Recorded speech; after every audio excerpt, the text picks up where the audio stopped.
Praise God. Isa pong mapagpalang umaga. Bigyan nga po natin ng isang umaapoy na palakpak. Ang buhay, buhay, buhay, buhay, buhay na ating Panginoong Yesus. Amen. Na kailanman minsan lang siyang namatay. At patuloy na siyang nabubuhay. Nagahari sa bawat sangkatauhan. Amen. Nagahari sa ating mga puso. Amen. Praise God. Isa pong mapagpalang umaga, mga minamahal na kapatid. Purihin po ang Diyos, ang pangalan ng ating Panginoon dahil sa Kanya pong habag at biyaya. At dumating po ang araw na ito na atin pong minsan pang ipagdiwang ang kabutihan po ng Panginoon. Amen. Ito pong linggong ito ay pag-alala po natin ng muling pagkabuhay ng ating Panginoon. Of course, sana naman wala na po sa inyong naniniwala na si Jesus nung Huwebes at Biyernes Santo ay namatay, at muli siyang nabuhay ulit, no? Sa totoo lang, nangyari po yon pero minsan lang. Amen? Sabi mo nga sa katabi, minsan lang nangyari yon. Okay? Hindi taon-taon namamatay ang Panginoon. Hello, minsan lang po nangyari yon. Okay? Kasi dati ako po ay naniniwala nung hindi pa po ako, pagkaalam ko tuwing Biyernes Santo, pinapako ang Panginoon. Ano? Sinong ganon din sa inyo dati? Ganon ang paniniwala. Ayan. Okay, so kukunti lang kami. Salamat sa yung mga iba. Mayroon na kayong paniniwala na talagang si Lord Jesus minsan lang namatay. Okay? Purihin po ang Diyos at welcome din po sa lahat po ng nanonood sa ating online. Okay, salamat sa Panginoon. Nandiyan pa rin kayo. Sana amin panalangin na makasama po kayo na magpuri po sa ating dakilang Diyos. Ayan. So maraming salamat. Yung mga iba nasa bakasyon pa yata. Yung mga iba ay may hangover pa sa bakasyon. Pero salamat sa Diyos. Nandito tayong lahat. Amen. Nandito pa rin tayong lahat at nagpupuri sa Panginoon. Sino po sa inyo na pagka ang Sunday hindi ka nakadalo ay ang bigat na ng damdamin mo?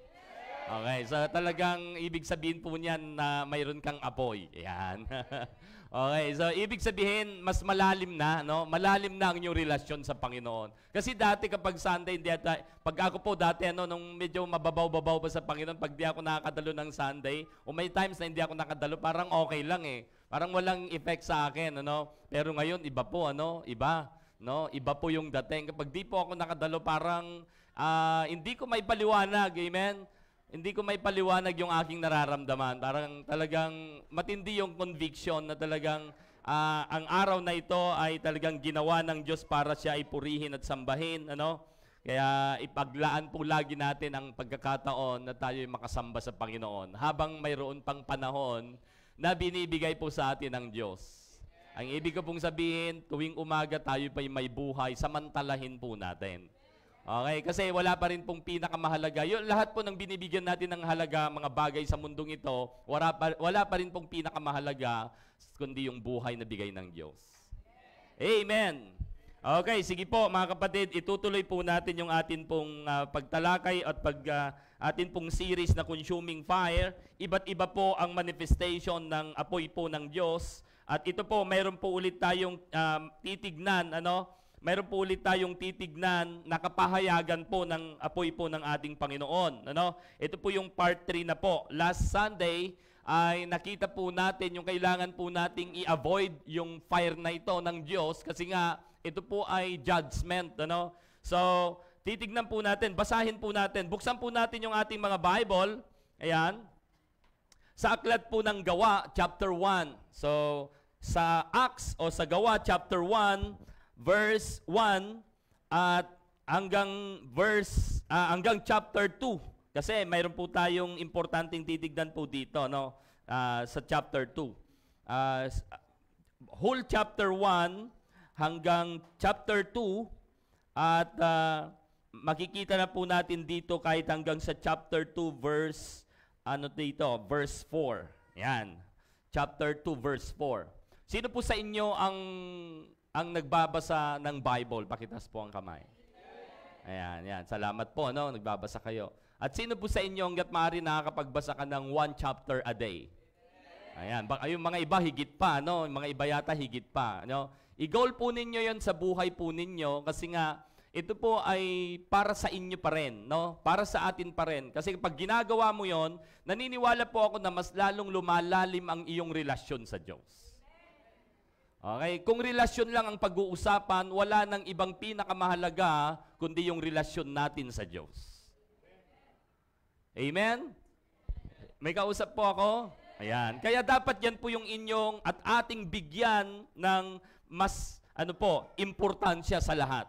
Kasi kaya yan po, kapag yan po ay nagiba at yan po ay hindi nag-function sa buhay ng tao, wasak ang buhay mo. Wasak ang buhay mo. Ibig sabihin, walang tamang direksyon, walang mabuting patutunguhan, at higit sa lahat, pagdating ng araw, wala pong mapapala o wala tayong mapapala. Okay, tignan po natin, verse 1. Okay, Gawa chapter 1, verse 1, Mahal kong Teofilo, sa aking unang aklat ay isinalaysay ko ang lahat ng ginawa at itinuro ni Jesus buhat sa pasimula. Okay. Ang author po nito ay si Dr. Luke. Hindi po siya apostol, pero disciple at doktor po siya by profession. Kaya ang sinulat po niya yung Luke. Kaya itinuloy po niya ang pagsulat sa aklat po ng Gawa o Acts of the Apostle.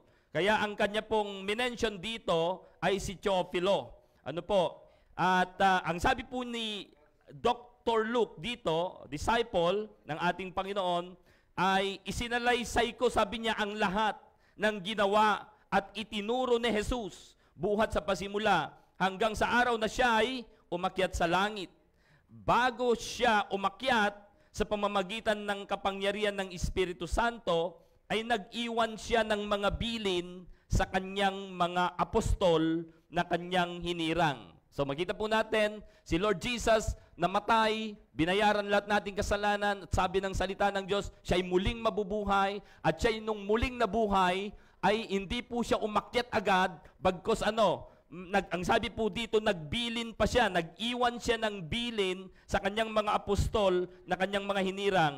Okay? Sa loob ng 40 araw, verse 3, pagkatapos ng kanyang pagkamatay, nagpakita siya sa kanila at sa pamamagitan ng maraming katibayan ay pinatunayan niyang siya'y buhay. Amen. Amen. So ito po nung siya'y namatay, pero nung Biyernes Santo, hindi po siya namatay. Noon lang po siyang namatay na ito. Okay? Amen? Pinatunayan niyang siya'y buhay. Ano po ginawa niya? Nagturo siya. Nung muli na siyang nabuhay, 40 days pa ang nagturo pa siya. Nagturo siya sa kanila tungkol sa paghahari ng Diyos. Verse 4, samantalang siya'y kasama pa nila, pinagbilinan sila ni Jesus. Huwag muna kayong aalis sa Jerusalem. Sa halip, hintayin ninyo roon ang ipinangako ng Ama. Sabihin nga natin, ipinangako ng Ama. Ayan.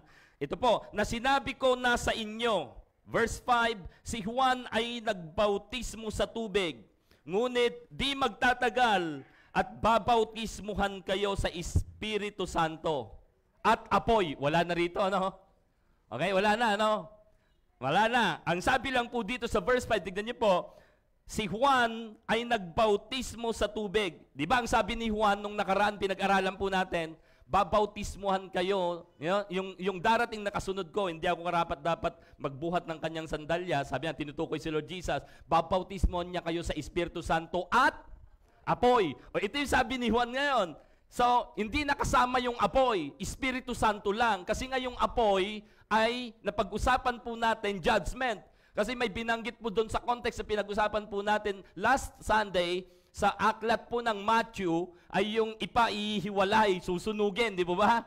So makita po natin. Pero dito binanggit na po sa verse 5, si Juan ay nagbautismo sa tubig, ngunit di magtatagal ay babautismuhan kayo sa Espiritu Santo. Amen. Verse 6, kaya nang magkatipon si Jesus at ang kanyang mga alagad, nagtanong sila kay Jesus, Panginoon, itatatag na po ba ninyong muli ang kaharian ng Israel? Sabi nga natin, earthly kingdom. Okay. Kasi ang Israel, alipin sila ng Roman Empire. Kumbaga sa atin noong mga panahon ng history, ang Pilipinas ay alipin po ng Kastila. Di po ba? Ganun po. So, ibig sabihin, yung kingdom ng Israel, yung kaharian ng Israel, hindi po siya makaporma ayon doon sa gusto ng mga mamamayan. Hindi sila malaya. No? So, yan po yung tanong nila. Verse 7, sumagot si Jesus. Ang mga panahon at pagkakataon ay itinakda ng Ama sa kanyang sariling kapangyarihan at hindi na kailangan pang malaman ninyo kung kailan iyon. Verse 8, subalit tatanggap kayo ng kapangyarihan. Amen?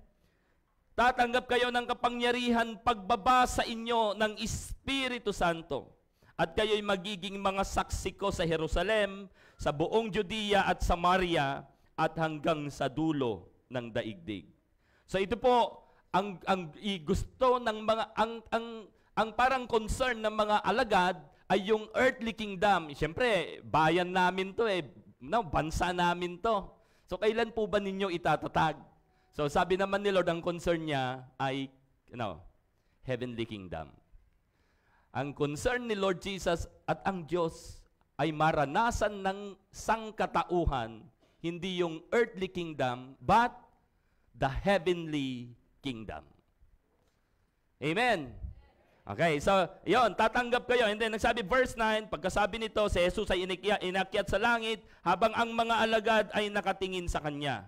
At natakpan siya ng ulap, habang sila ay nakatitig sa langit, at siya'y iniakyat. May dalawang lalaking nakaputi na lumitaw sa tabi nila. Yun mo, lumitaw bigla, no? Sabi nila, verse 11, kayong mga taga-Galilea, bakit kayo nakatayo rito at nakatingin sa langit? Itong si Jesus na umakyat sa langit ay magbabalik gaya ng nakita ninyong pag-akyat niya.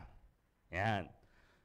Nangako po ang ating Panginoon na siya po'y babalik. Verse 12, nagbalik sa Jerusalem ang mga apostol buhat sa bundok ng mga olibo. Sa halos 1 kilometro ang layo sa lunsod. Verse 13, pagdating sa bahay ng kanilang tinutuluyan, umakyat sila sa silid, sa itaas. Sila ay sina Pedro, Juan, Santiago, Andres, Felipe, Tomas, Bartolome, Matthew, si Santiago na anak ni Alfeo, si Simon na makabayan, at si Judas na anak ni Santiago. Lagi silang nagsasama-sama upang manalangin, kasama ang mga babae at si Maria na ina ni Jesus, gayon din ang mga kapatid ni Jesus. Kita po natin dito na yung mga kapatid ni Jesus noong mga panahong hindi pa sila sumampalataya sa Kanya, hindi sila naniwala. Pero naniwala na po sila rito. Okay? So kasama na rin po sila. Okay, next verse, 15. Makalipas ng ilang araw nang magkatipon ang may 120 mga kapatid, 120. Tumayo sa harap nila si Pedro at nagsalita. Mga kapatid, kailangang matupad ang sinasabi sa kasulatan na ipinahayag ng Espiritu Santo sa pamamagitan ni David tungkol kay Judas na nanguna sa mga dumakip kay Jesus. Verse 17, si Judas ay kabilang sa amin at naging kasama namin sa paglilingkod. Ang kabayaran ng kanyang pagtataksil ay ibinili niya ng lupa. Doon siya nahulog ng patiwarik at sumabog ang kanyang tiyan at lumabas ang kanyang bituka. Nabalita iyon sa buong Jerusalem, kaya nga't ang lupaing iyon ay tinawag na Akeldama, sa kanilang wika na ang kahulugay ay bukid ng dugo. Verse 20, sinabi pa ni Pedro na susulat sa aklat ng mga awit na ang tirahan niya ay tuluyang layuan at huwag nang tirhan ni numan. Nasusulat din, gampanan ng iba ang kanyang tungkulin. So dito, sa verse 21 and 22, makikita po natin, pinalitan, dahil wala na si Judas, mayroon po silang inilagay. Pero ito po yung kanilang ginawa.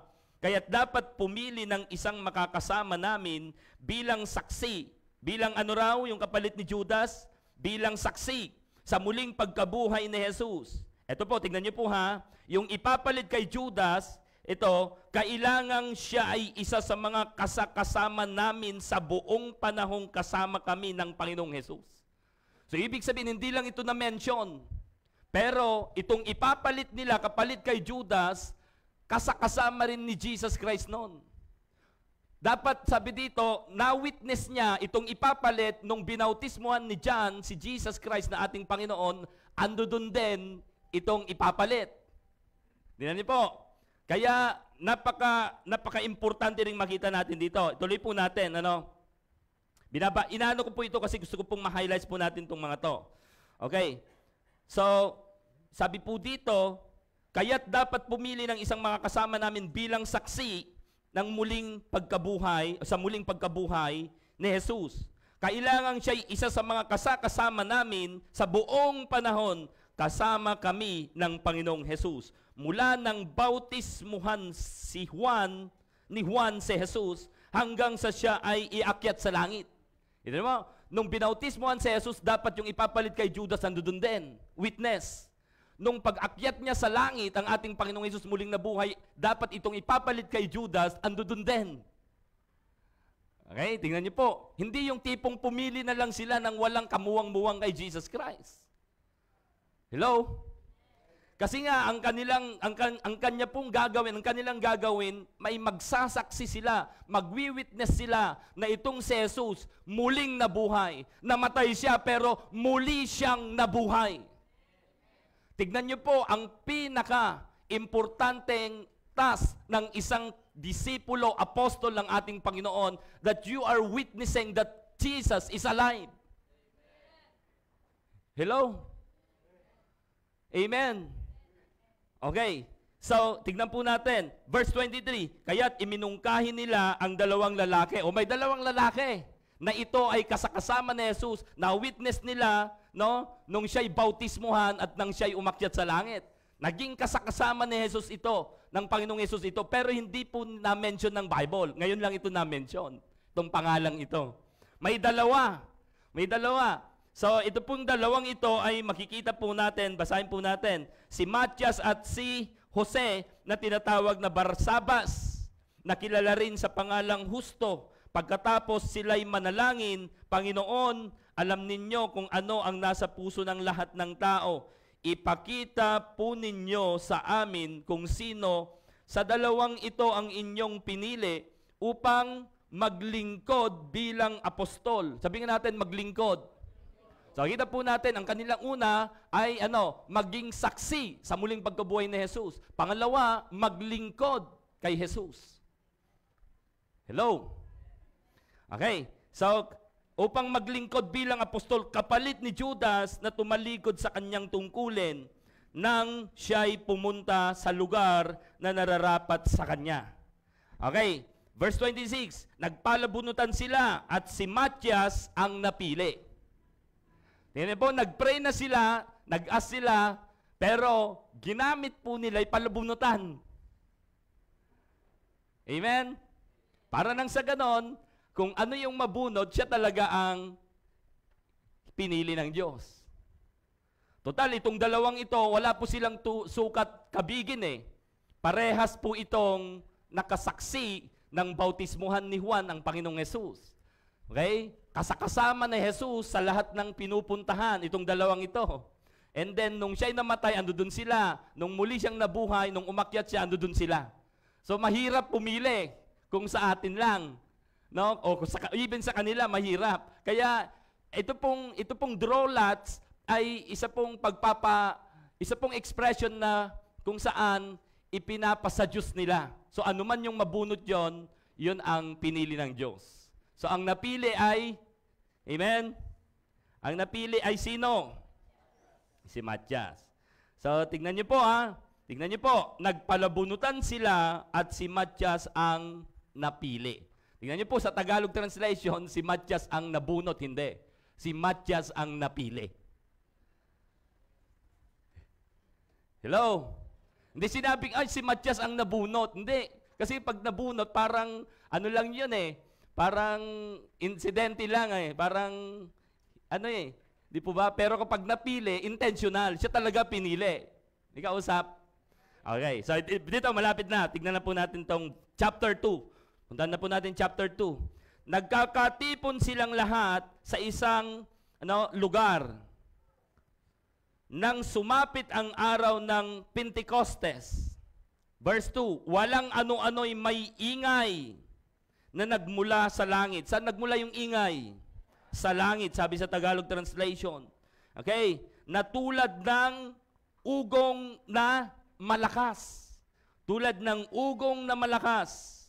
Sabi po dito, at tulad ng ugong na malakas na hangin, at napuno nito ang bahay na kinaroroonan nila.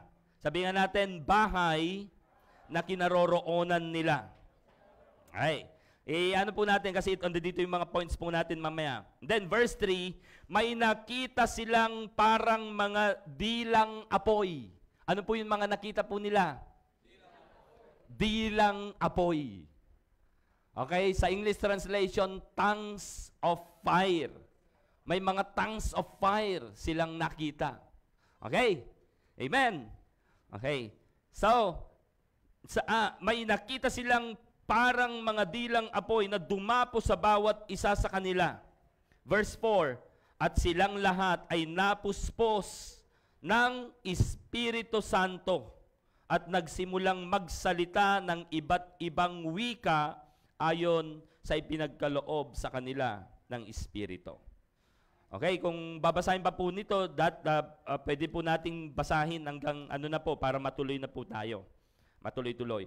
May mga debotong Hudyo noon sa Jerusalem, verse 5, na nagmula sa bawat bansa ng buong mundo. Nang marinig nila ang ugong, nagdatingan ang maraming tao.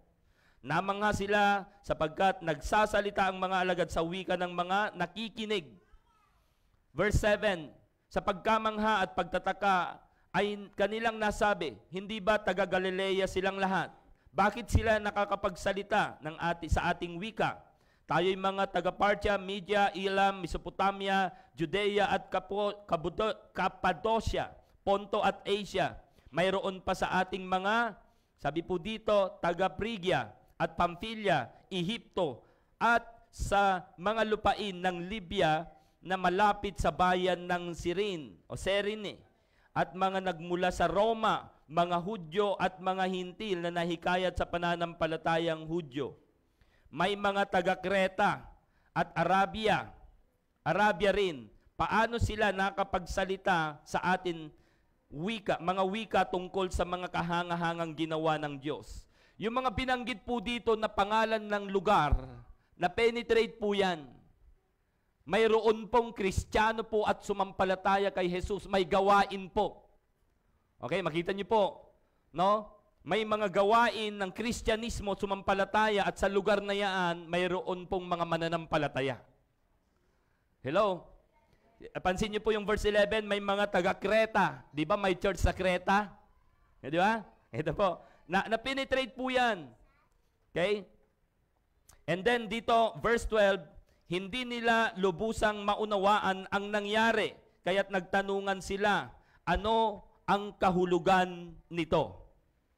Verse 13, ngunit may ilang nagsabi ng pakutya, lasing lang ang mga yan. Tayo po'y manalangin, dakilang Diyos, nais po naming minsan pang makaranas ng kapahayagan ng iyong salita. Bigyan niyo po kami minsan pa, Ama, ng kaalaman at karunungan sa pamamagitan ng banal na Espiritu. Hipuin niyo po, punuin niyo po, puspusin niyo po ang bawat isa sa amin.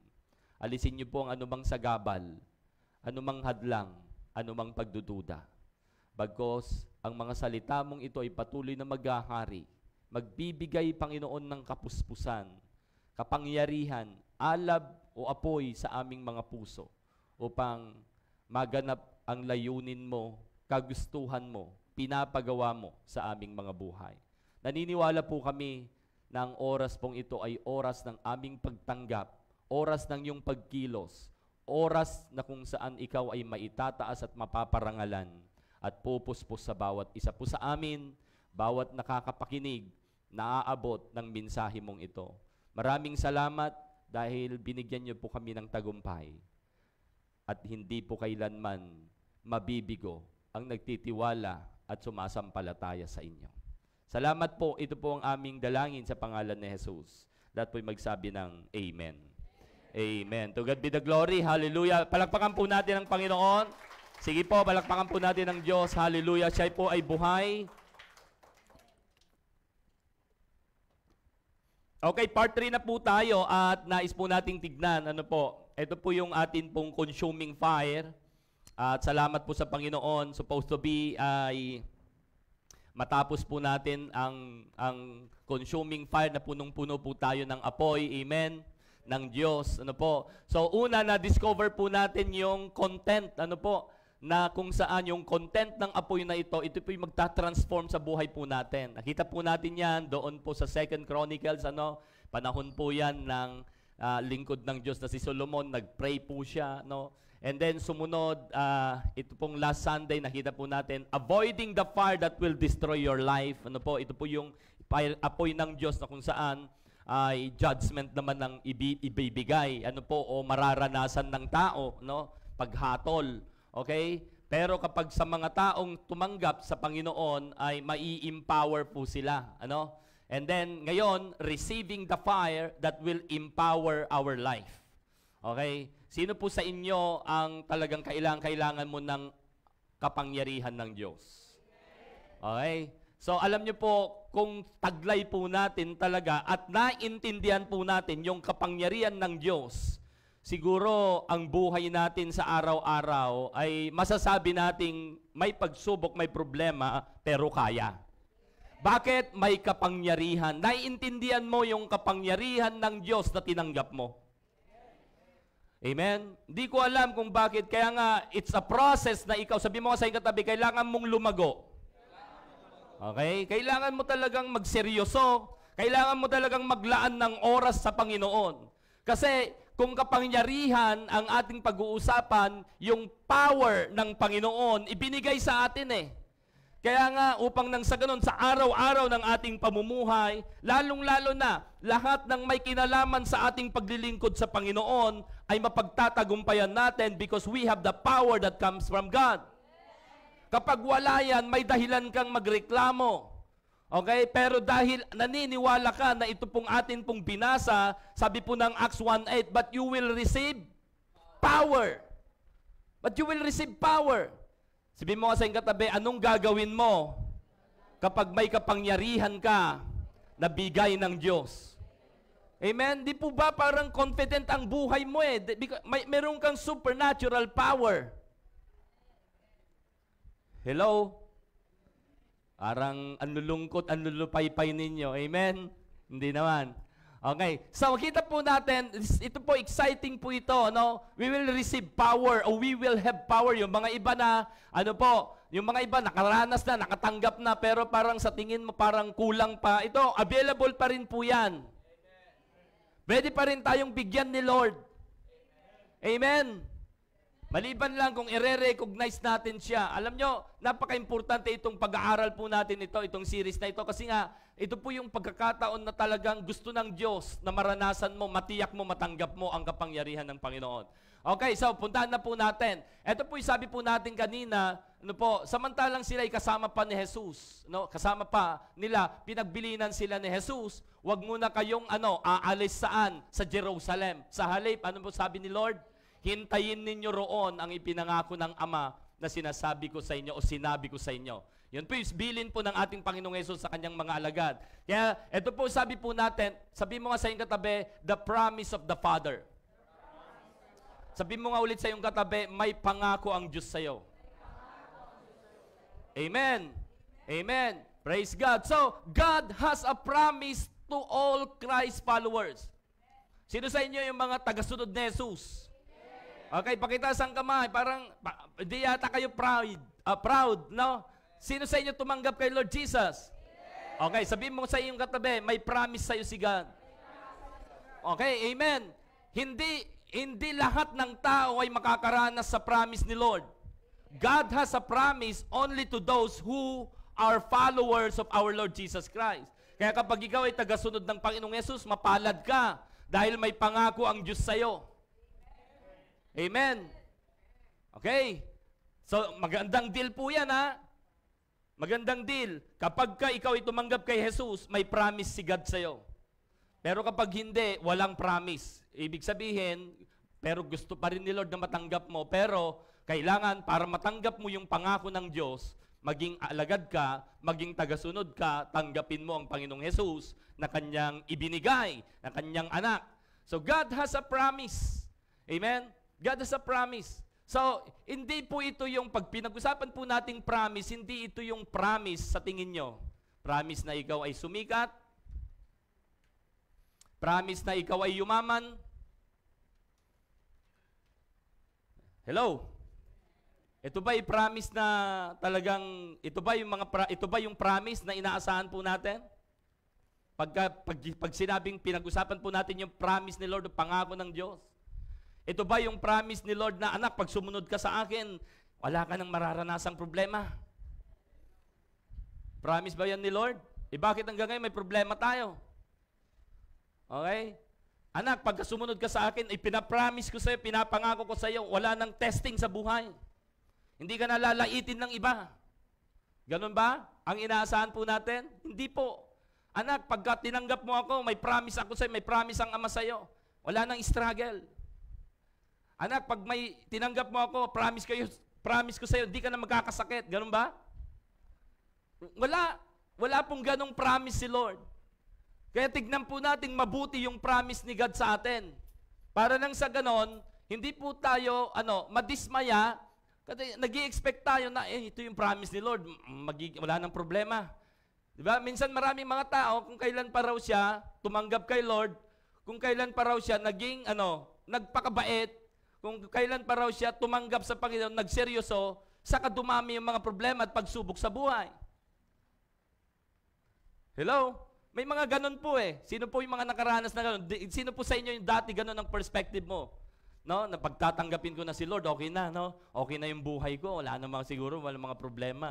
Di na siguro ako, lalaitin, di na ako makakaranas ng pa mang mga pagsubok. Di na ako magugutom. Yung mga ganon. Pero makikita po natin, yung habang binabasa po natin ang salita po ng Panginoon, yung promise na ito, iba. Sabi mo sa inyong katabi, yung promise ni Lord ay iba sa inaakala mo. Amen? Iba sa inaakala po natin. Okay? Kaya nga, yung promise ni Lord, tignan niyo po, yung promise ni Lord, idadivert ka niya, from worldly perspective to godly perspective. Hindi, pag sinabing may promise ang Diyos sa akin, hindi ka niya ifo-focus sa worldly. May kausap? May kausap? Kapag asahan po natin, tignan niyo, pakinggan niyo po, kapag ang Diyos ay may promise sa atin, ay hindi ibig sabihin na makamundong bagay. Ito ay mga makalangit na bagay. At lalong-lalo niya, kapag ka ang Diyos ay nag-promise, huwag kang mag-focus sa kanyang promise, mag-focus ka sa kanya. Or mag-focus ka man sa promise niya, ibig sabihin, nag-focus ka sa kanya. Yung promise ng Diyos ay hindi po para sa ating pansarili. Hindi yung ating concern. Okay? Kundi yung kanyang concern. Ano po? Makita po natin, God has a promise to all Christ followers. No? Kasi bakit po? Ang sabi po dyan, balikan po natin. Kanina. Yan. Huwag kayong aalis sa Jerusalem, sa halip hintayin niyo roon ang ipinangako ng Ama. Okay? Amen? Hintayin ninyo roon, sabi ni Lord Jesus, ang ipinangako ng Ama. Sino po ang sinabihan? Ang mga disciple. Kaya yung promise ni Lord ay para sa mga followers, disciples ng ating Panginoong Jesus. Kaya kapag hindi ka followers at disciples ni Lord, sorry. Ano po? Sorry, hindi mo matatanggap ang pangako o mararanasan yung pangako ng God the Father. Pero ito po yung pagkakataon ninyo, pagkakataon natin na tayo'y tanggapin, na ating tanggapin si Jesus. Amen? At maging tagasunod niya upang maranasan natin ang kanyang pangako. So, kita po natin. Kaya sabi po natin, God has a promise to all Christ believers. So next, tignan po natin to. Gawa chapter 1 verse 5. Si Juan ay nagbautismo sa tubig, ngunit di magtatagal ay babautismuhan kayo saan? Sa Espiritu Santo. Tignan po natin ito. Dati, nakita po natin yan. Matthew chapter 3 verse 11. Ito po binanggit ko kanina. Sabi ni John the Baptist, I baptize you with water for repentance. But after me, referring to Jesus, comes one who is more powerful than I. So, ibig sabihin, John the Baptist, kapag, di ba, tingnan niyo po ha, tingnan niyo po, yung sabi po niya, si John the Baptist nagsasalita, but after me comes one who is more powerful than I. So, ibig sabihin, John the Baptist is powerful. Ikausap. John the Baptist being disciple of Jesus, alagad ng Diyos, powerful siya. He recognized na siya ay powerful. Kaya nga lang, sabi niya, pero itong darating na kasunod ko, mas powerful ito. Ay, may kausap. Kaya, yun ang gusto ng Diyos. I-empower tayo. Kaya kapag sinabi mong alagad ka ng Panginoon, lingkod ka ng Diyos, disciple ka ni Lord Jesus, pero yung way ng pamumuhay mo, powerless. Sayang. Amen? Even yung mga lingkod ng Diyos, they recognize that they are powerful by the grace of God.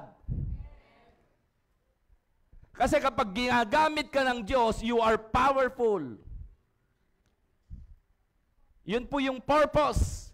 So sabi niya, powerful than I. So ibig sabihin, may power ako pero mas powerful ito. At walang magiging katulad yung kapangyarihan ng ating Panginoong Yesus. Whose sandals I'm not worthy to carry. And then sabi niya, He will baptize you with the Holy Spirit and fire. Pero dito, sinabi po dito sa verse 5, si Juan ay nagbautismo sa tubig, ngunit di magtatagal, babautismohan kayo sa Espiritu Santo. Wala nang binanggit na at apoy. Bakit? Kasi pure na alagad ni Jesus ang babautismohan. At yung apoy, na context po nito, na binanggit po natin, mayroon pong mga Sadducee at Pharisee dito eh. Nakita niyo ba? Na kapag di sila nag-repent, yung apoy na to, mararanasan nila as judgment. At yung apoy na tinutukoy po dito ay yung impyerno. Unquenchable fire. Hindi namamatay na apoy. Nakikuha na po natin. So dito malinaw na kung bakit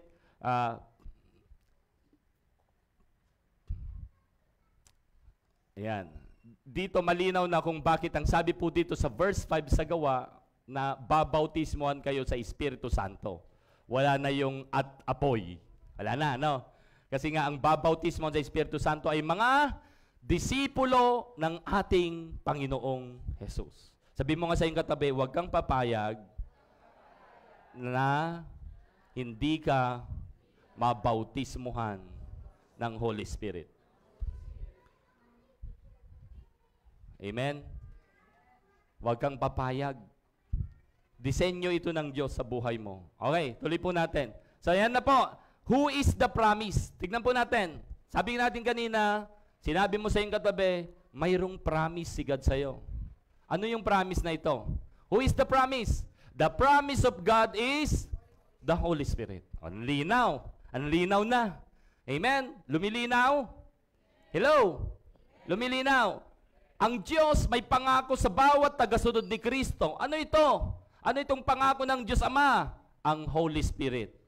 So, ibig sabihin, mga kapatid, ang buhay mo at buhay ko ay kompleto na. Kasi mayroon ka ng God the Father, the Son, and the Holy Spirit. Hello? Amen? Tinanggap mo ang Panginoon. Ito po, saan? Sinugo ng Diyos Ama. John 3:16. Gayon na lamang ang pag-ibig ng Diyos, which is God the Father. Kaya ibinigay niya ang kanyang bugtong na anak. So anong ginawa mo? Tinanggap mo. Nagsisi ka sa iyong kasalanan, nagsisi ako, nagrepent ako, tinanggap ko si Jesus, nasugo, na ibinigay ng God the Father. Amen? Okay, at sumunod ako sa Kanya. And then pagkatapos, nabayaran lahat ng ating mga kasalanan, namatay siya, muling nabuhay, umakyat. Pag-akyat, bumaba ang Holy Spirit na siyang pangako ng God the Father sa mga tagasunod ni Kristo Jesus. So naiintindihan po natin na yung tatlong persona ng iisang Diyos sa buhay mo, gusto niyang manahan at tumira sa iyo. At ito po yung kaganapan, ng pangako ng Diyos sa buhay mo at sa buhay ko. The promise of God is the Holy Spirit. So, dito makikita po natin, isa-isain po natin, where they receive the promise. Saan lugar nila matatanggap ang pangako ng Diyos? Sa Jerusalem. Bakit po sa Jerusalem? Bakit napaka-importante na sabi ng Panginoon, huwag muna kayong aalis sa Jerusalem? Hello?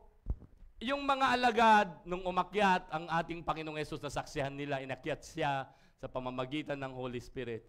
And then pagkatapos, hindi yung tipong, ano, paano yan? Wala na yung boss natin eh. Wala na yung master natin. Kanya-kanya na tayo. Hindi ho. Hindi sila naghiwa-hiwalay. Napansin niyo po? Wala na, makyat na eh. Pero nangako ang Panginoon, no, naniwala sila. Sabi ni Lord, huwag kayong aalis sa Jerusalem. Jerusalem, kung titignan niyo po, in the biblical perspective, ang Jerusalem ang pinaka-sentro ng earth. It's the center of the earth, ang Jerusalem. At ang Jerusalem, alam po natin ang ibig sabihin niyan, ano? City of God, no? City of God. Yung Jero o Jera na kung saan the Lord sees, nakikita niya ang Diyos ay nakatingin, ano po. And then yung Salem, ito yung King of Salem, ano, which is peace, ano? Kaya yung iba City of Peace, ang tawag, yung iba naman City of God, ito yung syudad ng Diyos. Okay? Jerusalem is the center of the earth. Kaya hindi po aksidente po na doon nila matatanggap ang Holy Spirit. Maliban, ito yung pinili ng Diyos. Nung lumang tipan, ito po yung tinatawag na Mount Zion o Zion. Ito po yung Jerusalem sa lumang tipan. Kaya ang sabi ng Panginoon sa kanila, huwag kayong aalis. No? Doon nila matatanggap. Samantalang siya ay kasama pa nila, pinagbilinan sila ni Jesus, huwag muna kayong aalis sa Jerusalem. Huwag muna kayong aalis sa Jerusalem. Bakit? Kasi doon bababa ang ipinangako ng Diyos. At sino yung pinangako ng Diyos Ama? Ang Holy Spirit. Hello? So nakita po natin, sa halip, hintayin ninyo roon ang pinangako ng Ama na sinasabi ko sa inyo. Amen. So, how they receive the promise? How they receive the promise? Okay? Dito makakita po tayo ng mga iba't ibang perspective, ano? Paano po nila tinanggap ang pangako ng Diyos? So, unang-una, simple lang. Sila'y naghintay. Sabihin mo nga sa iyong katabi, ang paghihintay ay isang bagay na napakahalaga sa iyong buhay. They wait. Amen? Isang bagay na napakahalaga, i-consider po, even sa ating spiritual na buhay, even sa ating personal na buhay, napakahalaga ang paghihintay. Okay? Sino po sa inyo ang single pa? Di ba? Napakahalaga. Sino sa inyo ang may asawa na? Napakahalaga rin. Hindi, lahat po yan. Sino sa inyo ang dalaga, binata? Napaka-importante yung paghihintay. Maging sa may asawa, maging sino sa inyo, tatay, nanay, napaka-importante yung paghihintay. Amen? So, yung pangako ng Diyos, sabi mo nga sa iyong katabi, okay? Yung pangako ng Diyos, okay? Ito kasing pangako, saglit, ito kasing pangako na ito, natanggap na nila eh. Sa atin kasi maaring yung iba natanggap na. Sino yung promise na yan? Ang Holy Spirit. Okay. So, balik na lang po tayo yung tinatawag na kalooban. Yung kalooban ng Diyos, kailangan ng paghihintay. Amen. Yung kalooban ng Diyos. Okay? Kasi itong context nito, yung they wait, na-receive na nila eh. Maaring sa atin, na-receive nyo na yung pangako ng Diyos. Maaring iba, hindi pa. Okay? Pero, you need to wait. Sabi ni Lord Jesus, hintayin ninyo. Okay? Kaya nga nung sila po ay after na yon, hindi na sila, kanya-kanya na tayo, balik na tayo sa hindi ganun eh. Bumalik sila sa Jerusalem, naghintay po sila. Hinihintay po nila yung pangako ng Diyos. Okay? So, samantalang siya ay kasama pa nila, pinagbilinan sila ni Jesus, wag muna kayong aalis sa Jerusalem. Then sabi dito, hintayin ninyo roon ang ipinangako ng Ama na sinabi ko na sa inyo. Okay. Maaring natanggap na po natin yan. Okay? Yung pangako ng God the Father, which is the Holy Spirit. Nananahan na po sa atin ang Holy Spirit. Pero sometimes sa ating buhay, may mga prayers po tayo. May mga hinihingi po tayo. Amen. At ito ay kailangan ng paghihintay. Okay? Kailangan ng paghihintay. Napaka-importante. Kasi nga po, sabi nga natin kanina, napakahalaga sa buhay natin ang paghihintay. Kasi nga, bawat pagkakataon na tayo po ay magkamali, ang laking impact sa buhay natin espiritual. Malaking impact po yun. And sometimes kapag tayo nagkamali, nagdudulot talaga ng marka sa ating buhay na ang hirap po nating makamove on. Pero sa biyaya ng Panginoon talagang kahit man tayo nagkamali, kapag tayo po ay lumalapit sa ating Diyos, tayo po ay nire-restore ng Diyos. Amen? Tayo po'y inaayos po ng ating Panginoon. So, ano pong ginawa nila? How they received the promise. Unang-una, sila po ay naghintay. Sila po'y naghintay. Okay? So, ang salita po ng Diyos, di po ba, napakaraming promises. Ang daming promises. Punong-puno po ng pangako ang Biblia o ang salita ng Diyos. Okay? At iyan po ay isang bagay na lagi po nating tatandaan na kakamtan ang mga pangako ng Diyos na nakasulat sa Bible. Unang-una, kailangan mong maghintay. Hello? Kailangan mong maghintay. Mayroon po tayong binasa na ang sabi po dito kanina sa verse, sa Gawa chapter 1, nung nagtanong yung mga alagad, sabi nila, verse 6, nang magkatipon si Jesus at ang mga alagad, nagtanong sila kay Jesus, Panginoon, sabi nila, itatatag na po ba ninyong muli ang kaharian ng Israel? Ang ganda po ng sagot ni Lord. Tingnan niyo po, sumagot si Jesus, ang mga panahon, sabi niya, at pagkakataon ay itinakda ng Ama. Kahit doon muna tayo. Ang mga panahon at pagkakataon ay itinakda ng aking Ama. So anong ibig sabihin nun? Kailangan mong maghintay. Kailangan mong maghintay. Kasi mayroong mga panahon na hindi natin kontrolado. Amen? At sabi doon, may mga panahon na itinakda. Sabi dito, itinakda ng Ama. Mga panahon na yan, and then sabi pa dito, at mga pagkakataon. Sino pong nagtakda ng panahon at pagkakataon? Ang Ama. Kaya kailangan nating maghintay. Sabi mo nga sa iyong katabi, huwag magmamadali. Huwag magmamadali. Amen? Even sa ating paglago espiritual, huwag magmamadali. Pinoproseso po tayo ng Diyos. Pero ang mahalaga, nakaset sa puso mo, gusto mong lumago at kailangan mo ng aksyon. Kailangan mo ng gawa. Hindi pwedeng wala. Amen? Okay, so next po, tignan po natin. Pangalawa, how they receive the promise. Simple. They pray. So habang sila'y naghihintay, nagpipray sila, nag-worship sila, nagsasama-sama sila. Amen? Di po ba ang sarap na habang ikaw ay naghihintay sa pagkilos ng Panginoon, hindi yung nagrereklamo ka, hindi yung kung ano-ano yung iniisip mo. Hello? Kung mayroon kang pinagpipray at mayroon kang hinihintay, inihiling sa Panginoon, di ba napakaganda na tularan po natin sila na noon dapat gawin, mag-pray ka lang, mag-meditate ka lang sa salita ng Diyos habang ikaw ay naghihintay. Hindi yung nagdududa, hindi yung parang nag-aalala ka. Hello? Pray, they pray. Ganyan po sila. Kita po natin, Gawa chapter 1 verse 14, lagi silang nagsasama-sama upang, hindi pa bumababa ang Holy Spirit niya na.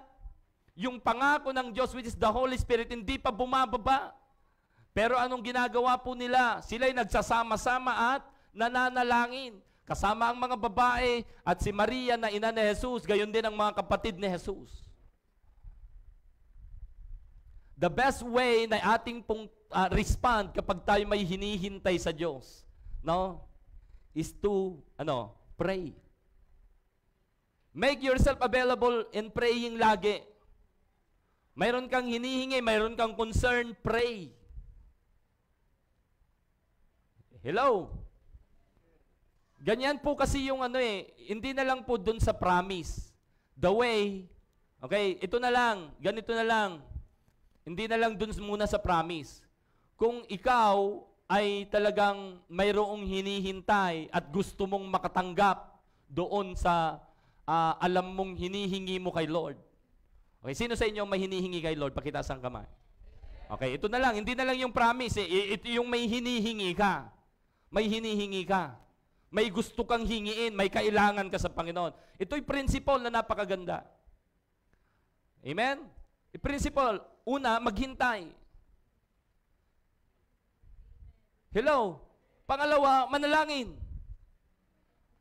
Hello? Ito, nakita po natin yung mga alagad, how they receive the promise. First, they wait. Kasi yung sabi ni Lord maghintay kayo. Huwag kayong aalis sa Jerusalem. Kahapon, ano ba kailan ba yun? Yung Friday, marami pong mga churches ang nagano ng 7 last word. Ito yung 7 last word nung namatay ang ating Panginoong Yesus. Pero yung last word ni Lord, nung siya'y muling nabuhay, yung last word niya, ng kanyang pag-akyat, ano yung last word niya? Hindi yung go, wait. Nung napako ang Panginoong Yesus, bago siya mamatay, mayroon siyang 7 huling wika. Sabi natin, Okay. Nung namatay siya, muli na siyang nabuhay, aakyat na siya. Bago siya umakyat, ang huling salita na sinabi niya sa kanyang mga alagad, wait. Ikaw usap. Amen? Maghintay kayo. Okay? Amen? Dalawang bagay yan. Maghintay. Ano pong una? Yung context, hintayin ninyo ang Holy Spirit. Pangalawa, hintayin ninyo ang aking muling pagbabalik. Kasi ang makakahintay sa Holy Spirit na bababa, na hintay nila, yun din ang makakahintay sa muling pagbabalik ng Panginoon. Anong ibig sabihin nun? Yan ang makakapagpatuloy hanggang wakas. Hanggang wakas ng iyong buhay, makakapagpatuloy ka sa Panginoon. Mahihintay mo ang muling pagbabalik ng Panginoon kung biyayaan tayo ng Diyos ng buhay pa tayong makita at masaksihan na siya'y bumababa. Hello? Amen. Sa makita po natin, they pray. Okay, pangatlo, how to receive, how they receive the promise. Okay? Number 3, they fix themselves. Sabi mo kasi yung katabi, ayusin mo ang buhay mo. Kung mayroon kang hinihingi kay Lord, mayroon kang hinihintay kay Lord, kung gusto mong maranasan ang kapangyarihan, ang himala, ang anumang pagkilos ng Diyos, ayusin ang buhay. Kaya nga yung wait, na yung salitang wait, ito yung pagkakataon na i-fix mo, ayusin mo yung mga dapat ayusin. Hello? Ibig sabihin ng they fix themselves, naghanda sila. May mga kailangang ihanda. O ito, hihintayin natin ang Holy Spirit. O, walang problema yan, darating yan. Ayon sa kagustuhan, ayon sa panahon ng Diyos. Pero, kapag dumating ba, ready ba tayo? Baka kulang-kulang tayo. Hello? Kaya ano pong ginawa nila? Ano pong ibig sabihin niyan? They fixed themselves. So, sa Gawa chapter 1 verse 21 and 22. Okay, basahin nga po natin 1, 2, 3.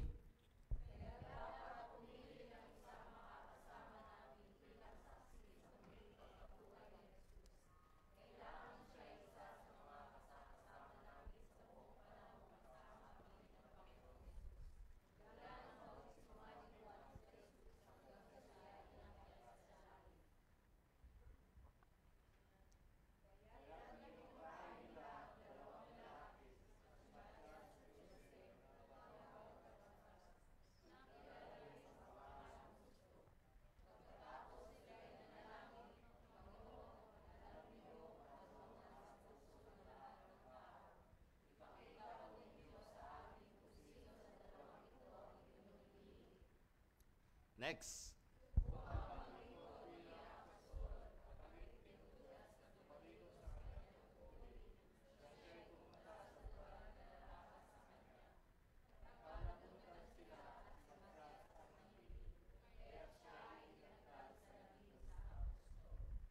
Amen. Kita niyo po, they fixed themselves. Na ibig sabihin niyan, habang sila'y naghihintay, habang sila'y nagpipray, nireveal sa kanila ng Panginoon. Uy, kulang kayo. Nakasulat sa salita ko na yung gampanin ni Judas, papalit, may papalit. Kaya kita niyo po, habang sila'y naghihintay at nagpipray, nung nagpipray sila, nangusap ang Panginoon, nag-reveal. Hindi pa kayo kumpleto. Hindi pa ninyo nagampanan. Sino ang gagawa nun? Ayon sa kasulatan, di po ba?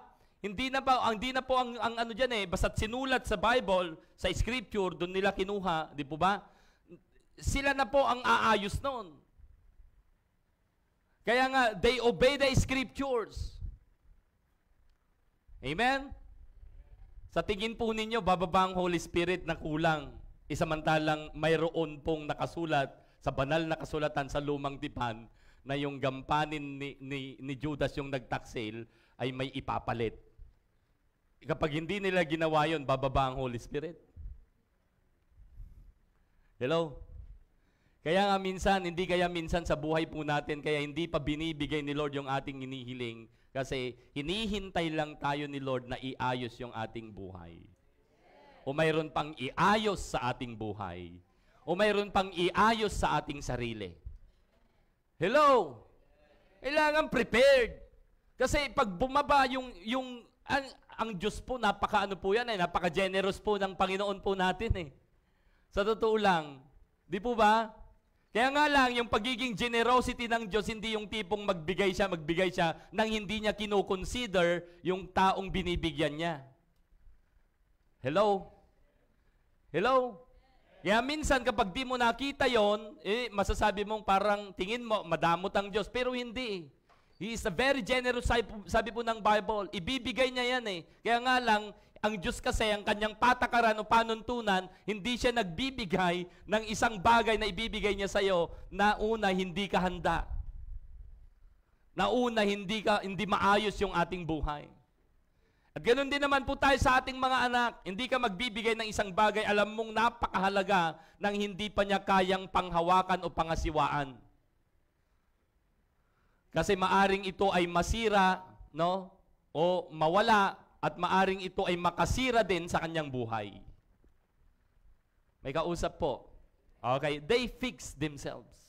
And then, nung kita po natin, binasa po natin yan, ayun po, inayos nila. Kulang pa tayo. Sinasabi ng kasulatan na palitan, may kahalili. So, ganun po ang ginawa nila. Inayos po nila. Amen? Ang kanilang sarili. So, ang ganyan po. And then, pang-apat, how they receive the promise. Una, sabi natin, they wait. Pangalawa, they pray. Pangatlo, they fix themselves. And then, ano pong nangyari? They all filled. They all filled. Ganyan po nila tinanggap ang pangako ng Diyos. Lahat, wala ni isa man na hindi napuspos. Lahat ng nandoon napuspos. May kausap. Amen? So makita niyo po, ang gusto ng Diyos sa buhay natin, kapag siya po, tayo po ay may hinihingi at kapag siya po ay tumugon, talagang nag-uumapaw. Hello? Lalong-lalo na, alam niyo po, pagka ang Diyos, kapag siya'y nagbigay at kalooban niya ito sa iyo, mag-uumapaw talaga. Mapupuspos. Lalo na, ginamit po yung puspos dyan kasi it's all about the Holy Spirit. Nagkakatipon sila. Ito po, silang lahat sa isang lugar. Nang sumapit ang araw ng Pentecostes, alam po na yung Pentecostes, 50. 50, yan po yung ibig sabihin. It's a festival of harvest sa ika-50. So, walang ano-ano'y may ingay na nagmula sa langit na tulad ng ugong na malakas na hangin at napuno nito ang bahay na kinaroroonan nila. Gusto ko lang yan po nito. Maalala niyo po ba, doon sa unang topic po natin, nung nag-pray si Solomon, bumaba ang apoy. Ano yung napuno? Yung bahay o temple? Temple. Eto, bahay. Gusto ko lang po kasi itong kasi nga, ito po yung parang nito. Yung mga nangyari sa Old Testament, it's a picture na kung saan mangyayari, actual na mangyayari sa New Testament. Okay? So, tignan po natin, napuno yung Old Testament, kay Solomon, napuno yung kaluwalhatian ni Yahweh yung templo. At yung templo ang napuno. At yung mga pari, priest, mga naglilingkod, nasa labas, hindi sila makapasok. Hello? Ang napuno po ay yung templo, physical na templo. Okay? Pero dito, sabi dito, at napuno nito ang bahay na kinaroroonan nila. So, ibig sabihin, ito bahay, halimbawa, andun yung mga apostol, napuno yung bahay, At tignan po ninyo, hindi po yung bahay ang napuspos, kundi yung mga alagad ang napuspos. Hello? Amen? May nakita silang parang dilang apoy na dumapo sa bawat isa sa kanila. At silang lahat, tingnan niyo po, yung bahay na kinaroroonan nila, napuno. No? Napuno. At makita po natin, nung sa lumang tipan, hindi po napuspos, ano? Ang napuno po doon sa kaluwalhatian ng Diyos yung templo. Yung mga tao, hindi. Okay? Pero dito, yung mga alagad, napuspos ng Espiritu Santo at nagsimulang magsalita ng iba't ibang wika ayon sa pinagkaloob sa kanila ng Espiritu. So, na na po tayong tinatawag po dyan, yung manifestation ay yung, ano po, speak in different language, ano, speak in tongues, ano po, yun po yung nangyari. So, makita po natin, how they receive the Holy Spirit. Na-receive po nila ito ng may kapuspusan. May kapuspusan. Napuspos po sila. Amen? At dahil doon, mayroon pong manifestation na sila po'y nag-speak in different language, iba't ibang wika. Hallelujah. So, nakita po natin, panglima, how they receive the Holy Spirit. Hello? They were mocked. Kinutya nila. Wala akong makita ang lagay doon, pero itong mga to, sabi nila, mga lasing yan. Yung mga disciple na yan, galing sa inuman, kaya sila ganyan. Nagsalita ng iba't ibang wika. Okay? Ito niyo po, mga kapatid, sometimes, kapag ikaw ay na kay Kristo, tinanggap mo si Kristo, makaranas ka ng mga pangungutya. Makakaranas ka ng mga panlalait. Sino nakaranas noon? Okay? And minsan, pag mayroon kang faith, mayroon kang pinagpipray. Okay? Di ba? Lalait-laitin ka. Di ba? Makita po natin yan. So, ngunit may ilang nagsabi ng pakutya, lasing lang ang mga yan. Gawa chapter 2, verse 13. So, iba't iba yung pangyayari. Pero makita po natin dyan, ano po, kahit sila po ay mga kinutya, nung naranasan, nung bumaba ang Holy Spirit, nung napuspos sila, sila po'y nagpatuloy. Amen? Amen? Sabi mo sa iyong katabi, sa iyong paglilingkod sa Panginoon, kasama ang makutya tayo. Amen? Amen. Kasama yan. Kahit sabihin mong puspos ka ng Holy Spirit, kasama yung makutya. Hindi tayo exempted sa kutyain o sa ma-persecute, kasi nga alam po natin na yun po yung ebidensya upang yung kapangyarihan ng Diyos na tinanggap mo gagana. Amen? You will receive power when the Holy Spirit comes upon you. That's the way that even yung buhay mo, pagka ikaw ay nalalait, nakukutya, napipersecute, kapag ikaw ay dumaranas sa mga pagsubok, matitindi, mga pahirap, anuman bagay sa buhay, amen, lagi mong tatandaan yung power ng Diyos na tinanggap mo. Kayang-kayang mapagtagumpayan. Amen. Hallelujah. So, dito po, makikita po natin, the promise has the power. Amen. Sabi mo ko sa iyong katabi, the promise has power. Sino po yung promise? Meron siyang power. The promise has power. Lagi mong tatandaan. Kanino yung pangako ng Diyos? Para sa atin. Okay? Mga kapatid, makita niyo po, yan niyo po yung highlights na to. Noong ang ating Panginoong Jesus, binautismohan, ito po yung picture yung pagbautismo sa ating Panginoong Jesus, picture o larawan ng isang mananampalataya. Tingnan niyo po, nung binautismohan ng ating Panginoong Jesus, makita na po natin, pag ahon niya, ano nakita po natin? Na eksena. Nabuksan ang langit. May tinig na nagsalita. At pagkatapos, bumaba ang Holy Spirit sa anyong kalapate. Amen? Oh. Makita niyo po, yung nangyari kay Lord Jesus, it's a picture sa bawat tagasunod niya. Na ikaw at ako, nabautismuhan ka sa tubig. After mong mabautismuhan, ay ikaw ay makakatanggap ng kaloob o pangako ng Diyos ang Holy Spirit. May kausap po. Kaya makikita po natin that promise, that Holy Spirit has a power. Pakinggan po natin, 1, 2, 3. Subalit tatanggap kayo ng kapangyarihan. Doon muna tayo. The promise has the power. Ano man yung nararanasan mo ngayon, ano ba yung, mayroon pa bang mas makapangyarihan na kinakatakutan mo? Mayroon pa bang mas makapangyarihan na iyong kinakaharap na yon kaysa sa kapangyarihan ng Panginoon Hesukristo? Mayroon pa ba? Amen? Kaya nga, para bang napakasimple po well, hindi po natin ginajudge yung mga hindi nakakapagpatuloy.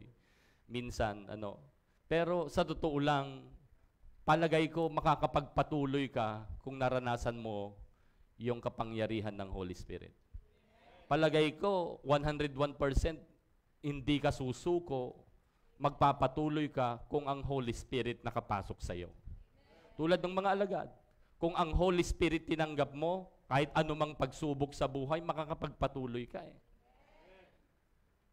Kasi nga, kung tinanggap mo ang Holy Spirit, may power ka, tatanggap kayo ng kapangyarihan. So, ibig sabihin, yung problema na naranasan mo nung ikaw ay sumusunod kay Lord, mas makapangyarihan yon kaysa kapangyarihan ng Holy Spirit na tinanggap mo?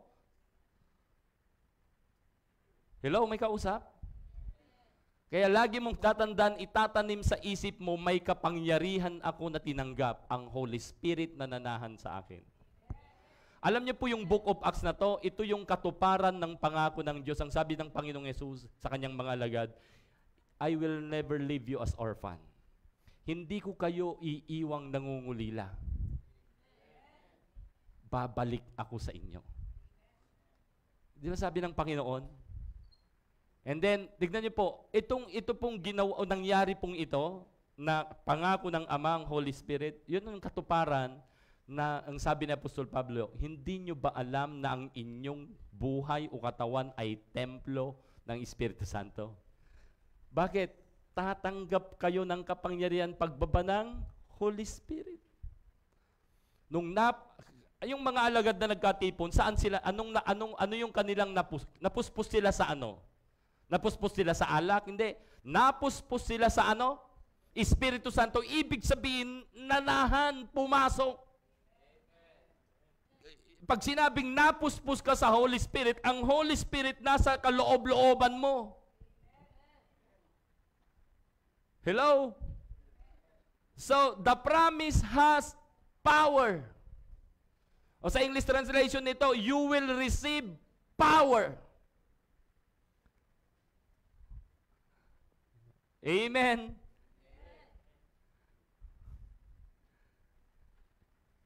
Kaya, hindi sinabi ni Lord na, I promise, problema wala. Hindi.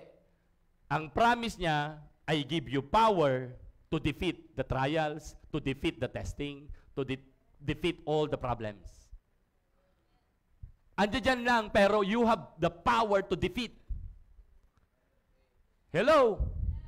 Hindi yung, sige, itong pangako ko sa'yo, wala ka ng problema. Hindi. Ang pangako niya ay solusyon, ay kapangyarihan upang yung problema mapagtagumpayan. Upang yung pagsubok mapagtagumpayan. Upang anuman ng gawain ng dyablo sa buhay mo, mapagtagumpayan dahil sa kapangyarihan na mayroon ka. Hello! Hallelujah! The promise has power. Napaka-importante. Sabi ni Lord, huwag kayong aalis sa Jerusalem. Intayin ninyo pinangako ng Ama. At dito, kung titignan pa natin isang context po nito, dito na nagsimula ang church ng Panginoong Jesus. Yung dati na si Pedro, 3 beses niyang dininay ang Panginoon, pero after na pumasok ang Holy Spirit, natanggap ang kapangyarihan, hindi pwedeng hindi namin sundin ang Diyos. Hindi namin susundin ang tao. Sa Diyos kami susunod. Nangangaral na siya ng may boldness. 3 beses niyang dininay. Ito, kahit na ibilanggo sila, hindi na natatakot. Hindi na nagdi-deny. Hindi niya dinideny ang Panginoon. Amen? Pangalawa, tingnan po natin to. The promise has a purpose. The promise has purpose. Okay? Kanina, power. Ngayon, purpose. Bakit? Subalit tatanggap kayo ng kapangyarihan. Ano yon? Power. Ano itong highlights natin? Pagbaba ng Espiritu Santo at kayo'y magiging mga saksi ko. Ano yung purpose ng promise? Yung mga disciple magwi-witness. O, tingnan niyo po ha. Tingnan niyo po. Nakita po natin yan. That's the promise of God has purpose. Hindi yung tipong kapangyarihan lang. Okay? Pag sa buhay mo, okay, may kapangyarihan ka. Hindi ka pwedeng magalaw, hindi ka pwedeng daigin ng dyablo, hindi ka pwedeng ibagsak, ilugmok ng anumang problema o pagsubok. Amen? Pero in terms po doon sa purpose, iwi-witness po natin. Kaya sabi po dito, pagbaban sa inyo ng Espiritu Santo, at kayo'y magiging mga saksi ko. Sabi mo nga sa iyong katabi, witness ka. Amen. I-witness mo ang Panginoon. Ipakilala po natin siya.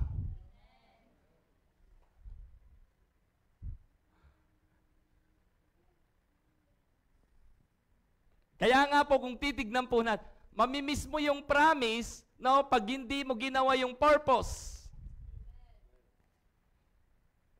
The purpose of that promise is to witness Christ to other people.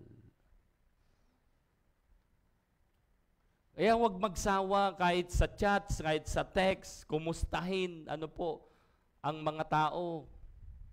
Hello? Kasi yun yung purpose kung bakit binigyan tayo ng kapangyarihan. Kung bakit ang Holy Spirit bumaba sa atin, nanahan sa atin. Okay, hindi ko na po masyadong yan. Pangatlo, the promise has a mission.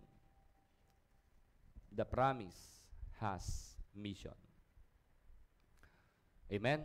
Ano po sabi dyan? Kayo'y magiging saksi ko sa Jerusalem, it's a place. Sa buong Judea, it's a place. At sa Maria, place, lugar. At hanggang sa dulo ng daigdig. Amen? Assignment. Job. Trabaho. Amen? Yan ang mission natin. To witness. To go to other places. To go to the people. It's our assignment.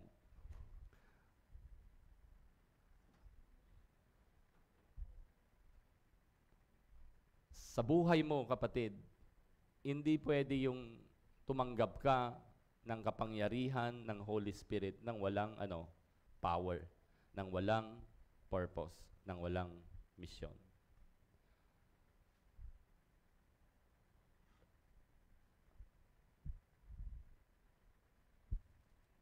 Sabi nila, itong Jerusalem, in-spiritualize po nila, itong Jerusalem, ito yung pamilya mo. Kasi yun yung Jerusalem base yun eh. Dito yung base, pinakabase nila. Hello? So, you have the power from the Holy Spirit. Amen? And you have the purpose. What's your purpose? Witness. You have the mission, your family. Your Jerusalem is your family. Hello? Ito yung Judea, sabi nila, ito yung mga relatives mo. Amen? Ito yung mga relatives. Ito, magkakalapit po ito, Jerusalem, then Judea, magkakalapit yan. Samaria, magkakalapit po yan. Hello? Ito yung Judea mo, relatives. Yung Samaria mo, ito yung mga friends mo. Ito yung mga friends, mga kaibigan mo. Itong hanggang sa dulo ng daigdig, to the uttermost of the earth, ito yung mga hindi mo pa kakilala, pero makikilala mo siya. Okay? Dahil maaring ang Diyos, maaring nananalangin ka ng tao na hindi mo kakilala and then inilapit ka sa isang tao, sa taong ito. Hello? Ito yung mga hindi mo kakilala.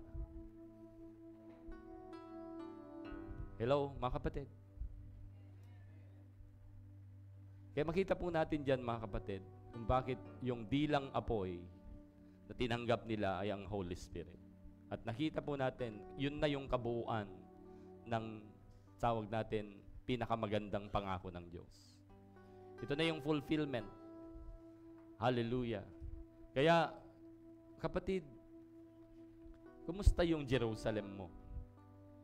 Naniniwala ka bang tumanggap ka ng kapangyarihan ng Holy Spirit o ang Holy Spirit? Naniniwala po ba kayo? Okay, so ibig sabihin, sabi mo kasi katabi mo, mayroon kang power.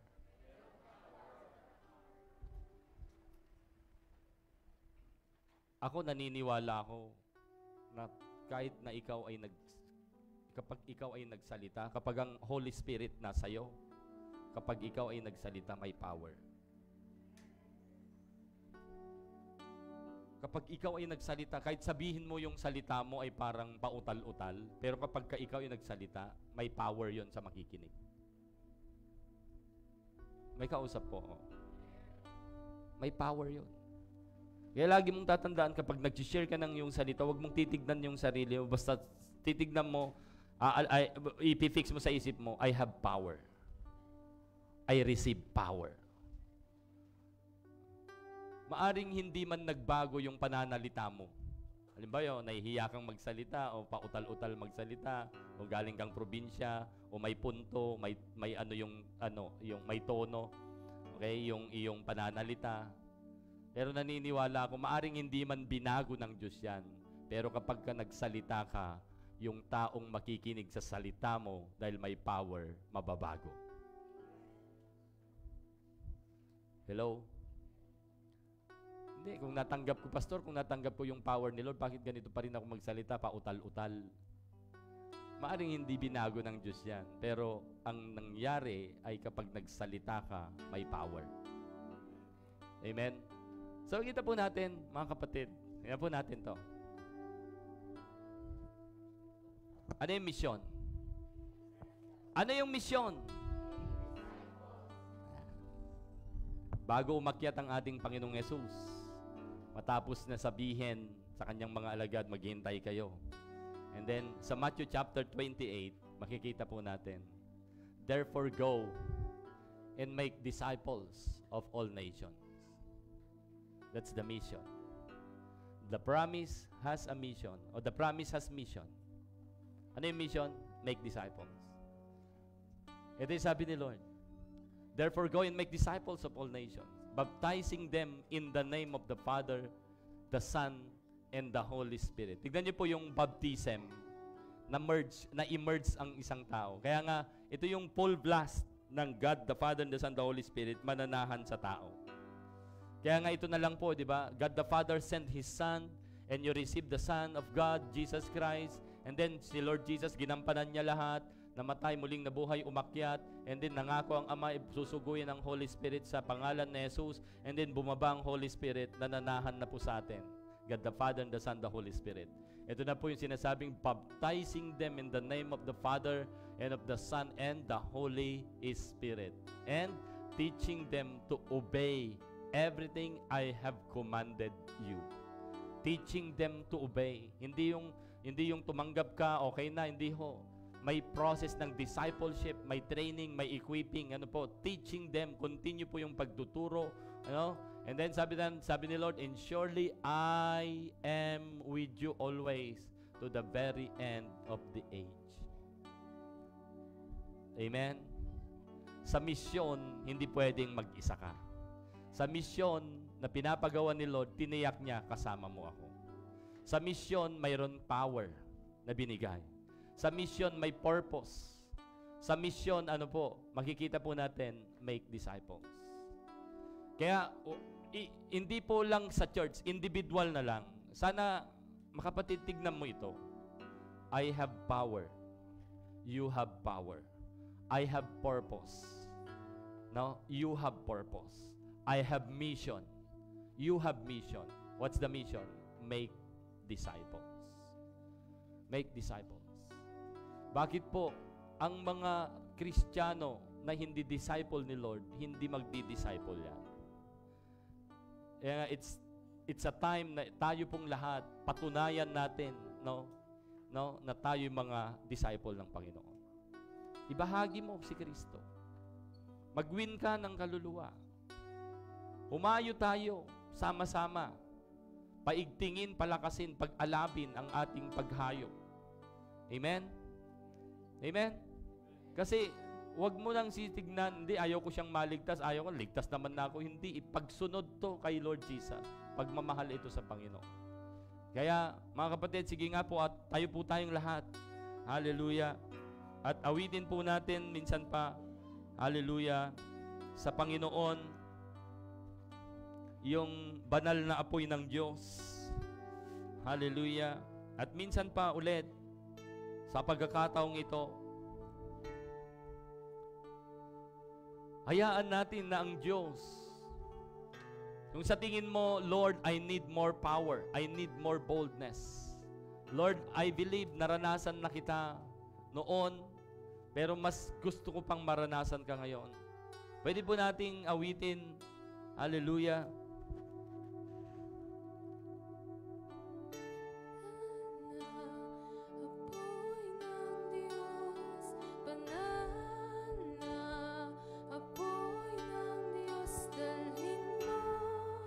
Minsan pa, Panginoon, nagpapakumbaba kami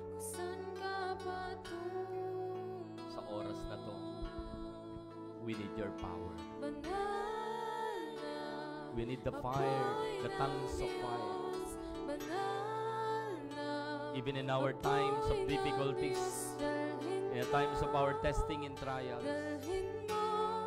Father, once again, minsan pa, Panginoon,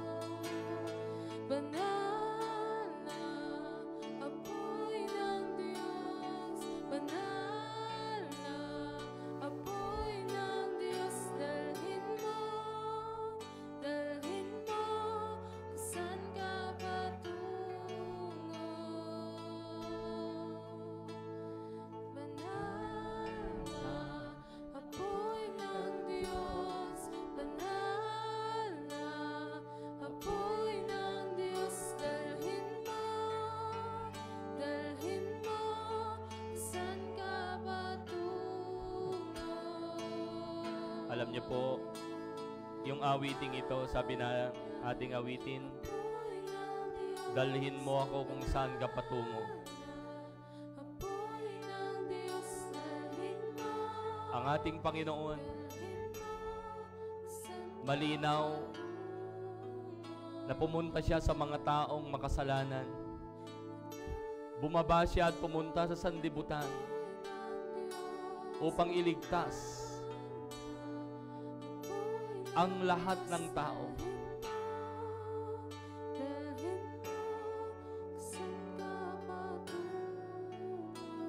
Nais kang dalhin at tayong dalhin ng Panginoon sa mga taong wala pang kaugnayan at kaligtasan. Maaring kahalubilo mo na ang iyong Jerusalem o pamilya. Maaring naghihintay na lamang sila ng makapangyarihang salita ng Diyos na ihahayag mo. Pero minsan nahihiya. Pero minsan nag-aalangan. Lord, sa oras na ito, kagaya ng mga apostoles, inihiling namin minsan pa ang apoy mo. Ang dilang apoy mo, Panginoon, na nag-i-empower, nagbibigay ng boldness, nag-aalis ng kahihiyan o pagkamahiyain, nag-aalis ng pagkatakot, nagbibigay sa amin ng power, nagbibigay sa amin ng purpose, nagbibigay sa amin ng mission. And that is, Lord, to make disciple. In the mighty name of Jesus, huwag patulugin, pag-apuyin sa puso, na hindi pwedeng hindi makakuha, makapagpanalo ng kaluluwa sa pangalan ni Jesus. Ang bawat isang nandito, in the mighty name of Jesus, lagi nilang maiisip, laging laman ng puso, ipapaalala mo, I need to win soul because God gave me power. I need to make disciples because God gave me power. In the mighty name of Jesus, Hallelujah! I-remind mo lagi, O Diyos, sa puso. Dahil alam po namin na ang pagwiwin ng kaluluwa, alam po namin na ang pangangaral ng salita ng Diyos ay nagpapanumbalik ng apoy na aming tinanggap.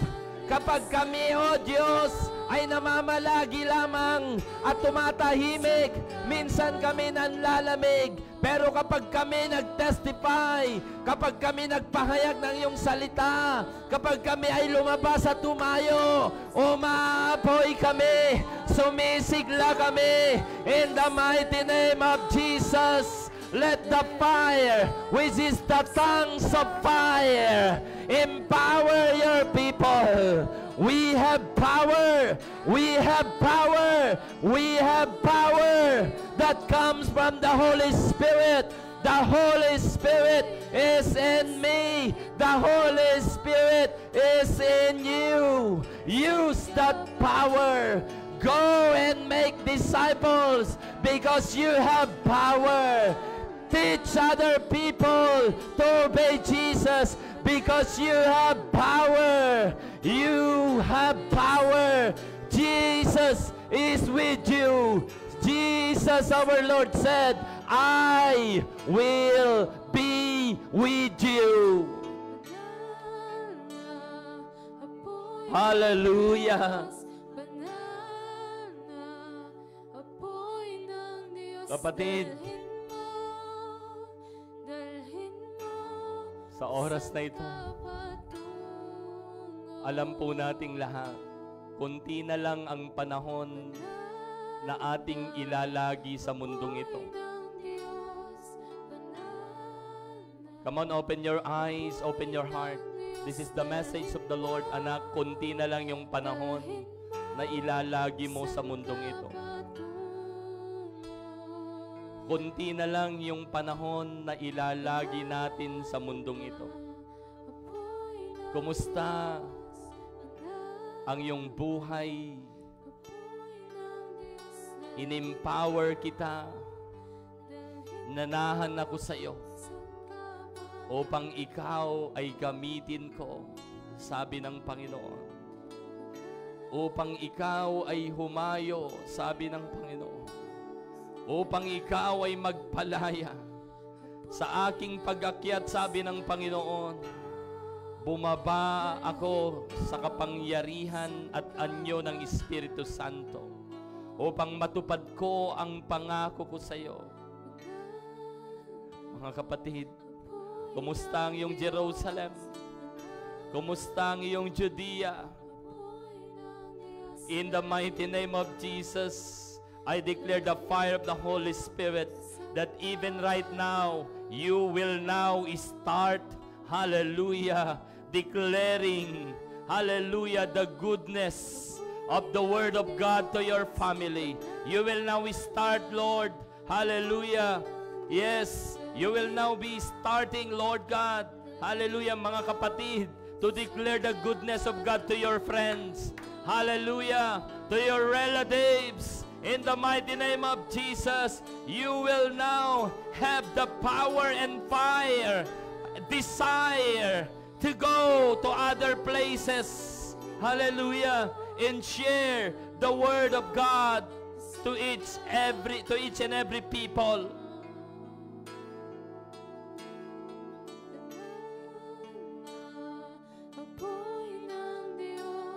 Kapatid, kung inatanong mo ngayon, kung saan ka dadalhin ng apoy ng Holy Spirit, dadalhin tayo sa labas.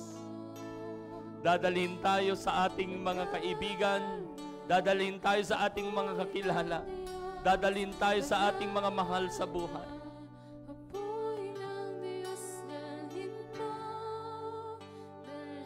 It's time to use your power. It's time to use your power. Salamat po, Panginoon.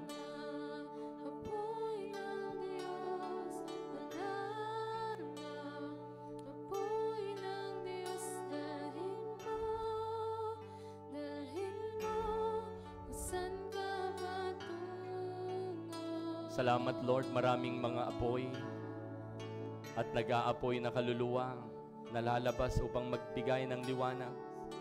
Gamitin mo, Panginoon, ang iyong mga anak na pinagkalooban mo ng Espiritu Santo. Gamitin mo kami, Panginoon. Hallelujah. Sa pangalan ni Jesus. Lord, marami po kaming mga susunod na plano at panalangin upang makapag-win ng kaluluwa. Aming hiling na itong taon o buwan na ito ng May at sa amin pong paghayo, samahan niyo kami tulad ng iyong pangako. At wala na po kami kailanman pwedeng ikahiya, pwedeng ikatakot at pwedeng ipangamba. Dahil isusustain niyo po ang lahat. Opo, napapagod man po kami, pero may power na susupil, na magre-restore at magbibigay kalakasan sa amin. Lord, sa oras na ito, ang mga puso ng bawat isang nandito ay handa upang humayo. Hallelujah! Dahil isang paraan upang kami mapalakas, isang paraan upang ikaw ay maluwalhati. And Lord, naniniwala po ako, hindi mo pagkukulangin at patuloy mong bibigyan ng mahabang buhay. Patuloy mong bibigyan ng kalakasan, kagalingan ng bawat isa upang ma-accomplish yung pinapagawa mo sa amin sa kapangyarihan ng Espiritu Santo. Lord, salamat sa kapangyarihan na aming tinaglay, aming tinanggap, aming pinapamuhay. Salamat sa iyong pangunguna at pagsama na kung saan dadalhin mo kami sa mga iba pang tao. Dahil mayroon kaming misyon, O Lord, to go and make disciples. At lahat ng ito, ang lahat ng mga kapatid na nandito, tatanggapin ang hamon, tatanggapin ang iyong salita, ilalagay sa puso, at kami ay sama-samang hahayo, kami ay sama-samang mangangaral at magpapahayag ng salita mo, O Diyos, ang salita ng kaligtasan. Itaas po natin ang ating mga kamay. Amang banal, sa oras na ito, pinapasalamatan ka dahil ang katotohanan ng aming buhay Kristiyano, buhay tagasunod ng aming Panginoong Yesus, ay mayroon kang anak na ibinigay. At nakita po namin ang kadingningan at habag nito na kung hindi naming tatanggapin, mapapahamak at magduro sa kami. Pero salamat, binuksan mo, tinabagan mo ang bawat isa sa amin upang makilala ng lubusan at matanggap ang aming Panginoong Yesus sa aming puso. At nang sa ganon, ay maranasan namin at matanggap ang inyong pangako, ang banal mong Espiritu. Tinanggap po namin ang Holy Spirit dahil ito po ay kabilang, Panginoon, sa iyong panukala, sa iyong plano sa buhay ng bawat isa, na ang tatlong persona ng iisang Diyos manahan sa buhay ng tao upang nang sa ganon siya'y mapalaya, siya'y magtagumpay, siya'y magkaroon ng buhay na walang hanggan, at siya'y magamit ng Diyos para sa kanyang kaluwalhatian at kapurihan. Kapatid, ikaw yon. Hallelujah! Nananahan na sa iyo ang tatlong persona ng Diyos. Hallelujah! Nananaan na sa ating lahat at wala na po tayong dapat ikatakot, wala na tayong dapat ipangamba, wala na tayong dapat ikahiya, wala na tayong dapat alalahanin dahil ang Diyos na tapat, ang Diyos na mapagbigay ay patuloy na magsusupply sa lahat ng ating pangailangan. Ang Diyos ay patuloy na mag-iingat, magbibigay tagumpay at patuloy na magbibigay proteksyon sa atin laban sa masama. Ang ating Diyos na tumawag sa iyo at sa akin ay patuloy, hallelujah, na nagbabasbas, na nagbibindisyon sa bawat isang mga gagamitin niya. At ikaw ay nandito nakataas ang iyong kamay. Basbasan ka ng Diyos. Basbasan tayong lahat ng Diyos ng kanyang langis, ng kanyang apoy. Gagamitin ka ng Diyos na magkakaroon ka ng anak sa pananampalataya, magkakaroon ka ng bunga, magkakaroon ka, hallelujah, ng taong madidisipulo na utos ng Panginoon. Dahil mayroon kang kapangyarihan at ako. Tutulungan tayo ng Diyos, hallelujah, naisin mo at asamin ang kapangyarihan ng Diyos na mag-win ng kaluluwa.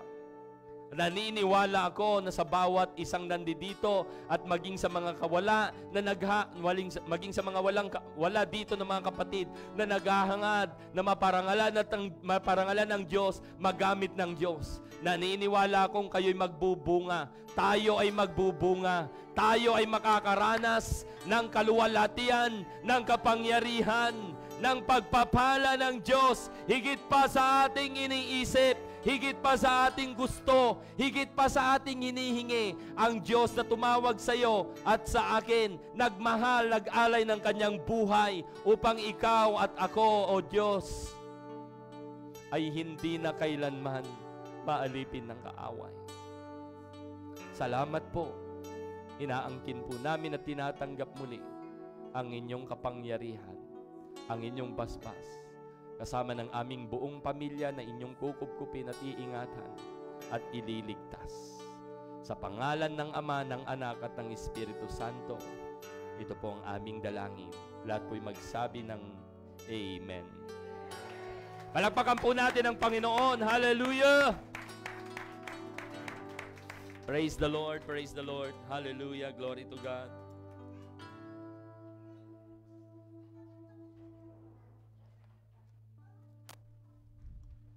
Hallelujah. Sige po, tayo manatiling nakatayo at tayo po'y ulit aawit sa Panginoon upang dahil sa matagumpay na ating gawain. Amen.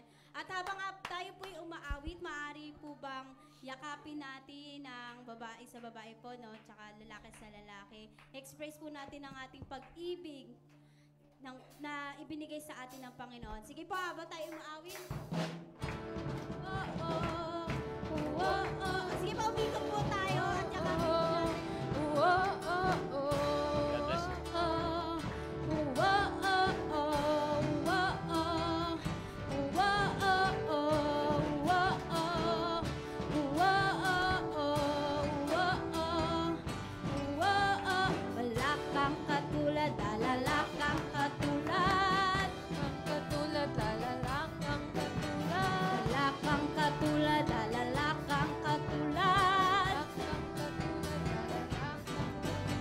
Wala